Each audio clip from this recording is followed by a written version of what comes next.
A pleasant day to you all, and also to our dear professor. So I am Rainier G. Presado. I am a student in Bicol University, Pulangi. So I am currently a fourth year computer engineering student belonging to section 4B. So part of our requirements in digital signal processing, I will try to explain what I have done in the laboratory activity. So in this activity, which is the laboratory activity 1, which is titled Plotting Analog Signals.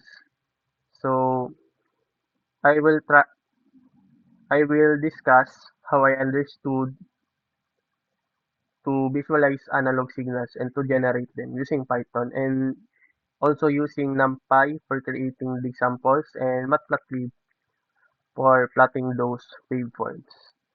And I will also discuss my analysis on this.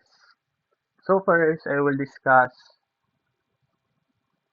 how I did for the coding part. So the coding part of the signal.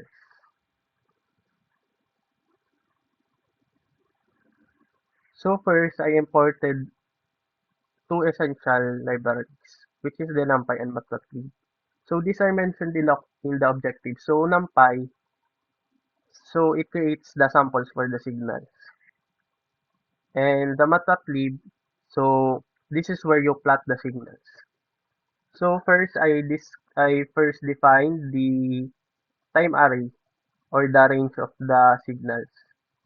So since this is an approximation, so there are 1,000 steps. So there is a 0.001 second step. So the range is from 0 to 1.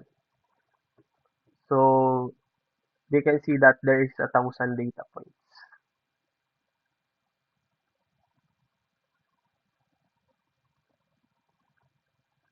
So next is to generate those signals.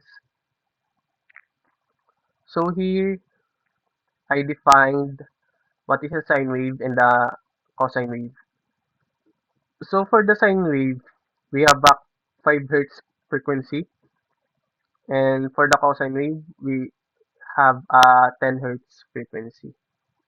So to plot those signals, I use a 10 by 6 figure, and I use the subplot method. So this plots those three required signals into a table format in one picture. So we have three rows of wave waveforms, and these are arranged based on what is discussed in the objectives or what is given. So you can see here in the when I run the code.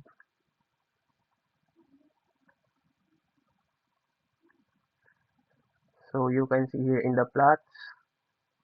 So in the uppermost part is the sine wave, followed by the cosine wave, and the combined signal, which is the sine and cosine wave. So we can see here that there are also labels for this type of waves. So we are done with the coding part. So let's move on the guide questions. So here,